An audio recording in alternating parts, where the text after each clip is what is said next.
The sexual revolution, more generally speaking, this idea that people are happy when they have sex outside of marriage, that this is something that people should aspire to do, and that it's a healthy way for man to live, and that we're just a product of our own self-invention. And as long as a person is getting their sexual gratification, what they're doing is beyond reproach, basically. But it's also political, because the sexual revolution is a massively political thing. It has a strong political element to it, and all of our political establishments basically promote it. It's a mix of it's a mix of the political and the dating. Yeah, yeah. Well, because the family is the building block of society, so any political movement has to. Well, Reagan played a role in the destruction of the American family with no-fault divorce. He didn't do it himself overnight, man. There was a lot at work there, but I think it was a massive misstep on his part. It was. It's hard to say with the final nails, but that was definitely very bad.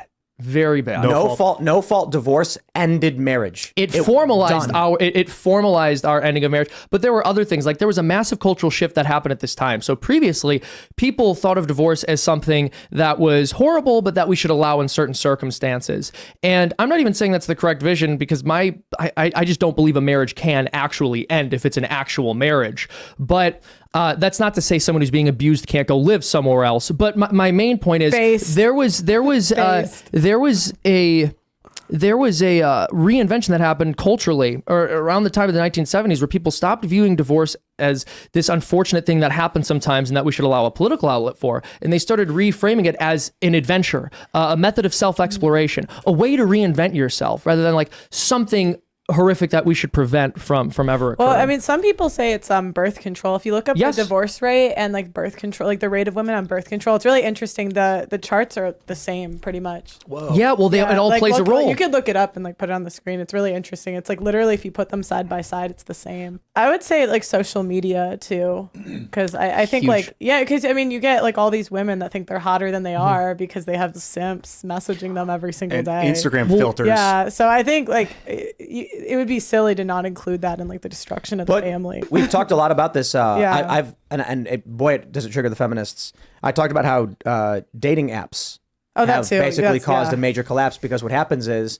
it used to be that if you were a dude, you had access, men and women had access to their school, basically, the institution where they spent all of their time.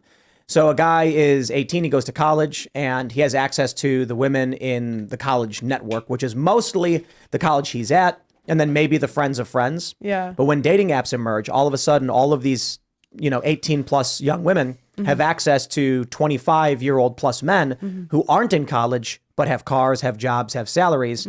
And now the 18-year-old in college has to compete with a guy who's already got a career and is already established, and they can't. Yeah, I think it's really important that you pointed out birth control, because that plays a massive role in the way that we've been restructured in terms of our thinking about sexuality. So people used to recognize that the purpose of sex was unity and procreation, right? And you wanted to be with the person you were going to be with the rest of your life before you engaged in that act with them, because it makes new people, and someone has to take responsibility for those new people.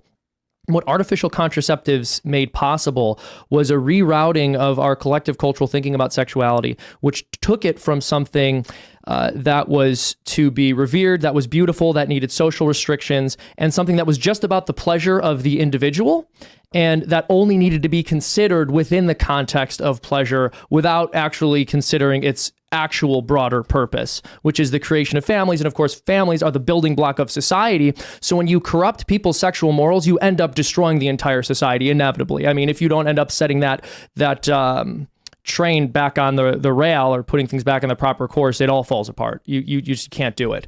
And we recognize this economically. Whenever a marketplace is deregulated, we say, well, this is going to result in unbearable inequalities. All of the spoils will go to some small percentage of people who happen to have the traits that the market rewards. But then when it came to the sexual revolution, no one was willing to say that. Well, when it comes to the sexual marketplace, deregulating it is going to create unbearable inequalities. And in the end, people aren't going to be happy. I get the feeling that if we made birth control illegal and made abortion illegal, it would cause devastation. Like it would cause a bunch of spousal abuse. Like a lot of the value of, I can't stand no fault divorce. I mean, it makes me, I lost faith in marriage, basically. I have no faith in that institution because she can leave whenever she wants.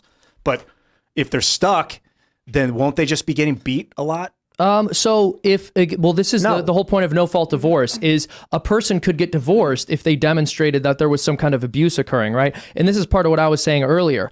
I believe marriage is lifelong, but that doesn't mean that you can't go live somewhere else if a person is abusing you, right? And it doesn't mean you don't go you go to the police. Well, and the one thing too, they've expanded the definition of abuse so much that we don't even know what abuse is anymore. Like it's not just like you can include like financial abuse, because I'm doing a divorce documentary, and so it's going into like basically men that get financially ruined by divorce. And the issue is like they literally like have expanded the definition so much to include things like financial abuse. So if I'm married and he says you can't spend $5,000 on my credit card, he's financially controlling me, and that's considered abuse in family court. So it's very sad. You need to give in the US? A percentage of your income? UK, US is state by state. Wow. So like this is based in the UK. Words are violence now, so exactly. Do you think there's faith in marriage? Do you have faith in marriage? Well, I don't think marriage is marriage anymore. Like I think that marriage, it's a whole different institution. It's basically just long-term relationships nowadays. Yeah, it's dating. I think there's truth in that. Yeah, because like if you can get out, like how is it marriage? That's like, exactly. I think the marriage doesn't exist since no fault divorce. I would argue that in the United States, our laws don't properly recognize marriage. Of course, I believe marriage still exists, but the way the culture understands it, you're not looking at actual marriages in a sense, because the person isn't truly saying for better or for worse till death do we part. They're saying, I'm just going to do this for a while until I get bored of it. Like if divorce is in your mind as an option, it's something you're willing to consider, and you're not saying there is no one else for me for the rest of my life or this person's life, then are you really getting married? There's in the service industry, I used to work as a waiter for like a decade. And when we would finish a shift, I'd marry the condiments. He'd be like, okay, take the ketchups and marry them together, which means mix. I'd pour one into the other, shake it up. You could never undo that. That mix is permanent now. One flesh. The two became one flesh. And what does a guy get out of marriage that he doesn't get out of a long-term girlfriend if she can leave? Half her money? Yeah, I think the Hey, what do you mean half her money? I guess in the instance of like, wasn't the story with Russell Brand that when he got divorced from Katy Perry, he didn't take anything from her because they're both super rich and he didn't care? Yeah. Well, I mean, but women get money the majority of the time, so it's not like men get money out of it. Yeah, she has more. Like I think women only get spousal support like 10% of the time. When it comes to child custody, women get the kids 90% of the time. Yeah. So it's really an unfair system. Go ahead.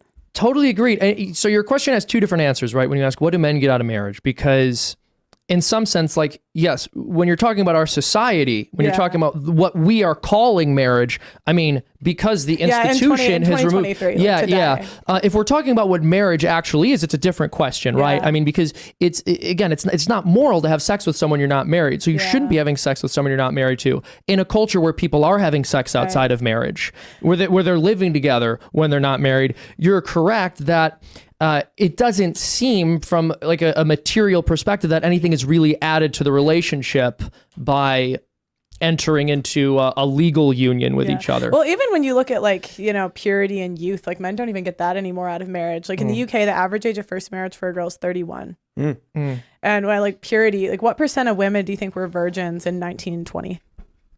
Many more than today. 100 unmarried. I don't know if it was 100, but it was there's been surveys done and many more women. I mean, you don't know, virgins. like people can lie, but it was like 85% of women did not, like they said they were virgins on their wedding day. Like what is that today? So what does a guy get from marriage today? Yeah, so he doesn't get purity, he doesn't get youth. Now she has the power to take. I mean, but that's that is more of a traditionalist argument that I don't think matters materialistically or what I'm saying is, there are certainly people who care about purity and all that stuff. I don't think the average person thinks, like, is my wife pure? But a lot of guys probably do. What I'm saying is, you go to a guy and say, hey, you know that long-term relationship you're in?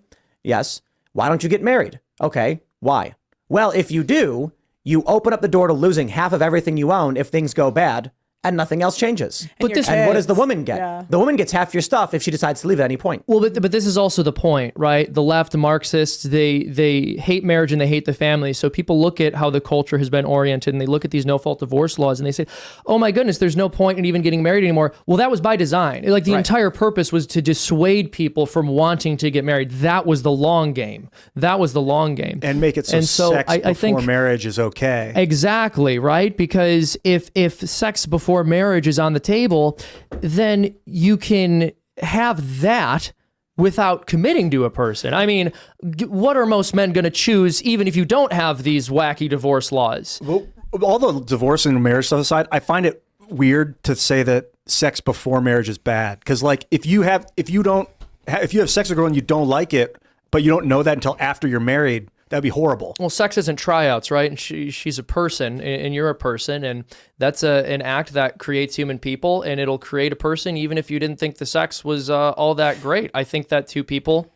who are married should try to communicate with one another so that they can, meet each other's needs in a licit way. And I think we've created so many problems with no-fault divorce and the sexual revolution and sex outside of marriage to say that, a solution to that problem isn't good enough because it might interfere with some people's ability to have sexual pleasure doesn't really convince me.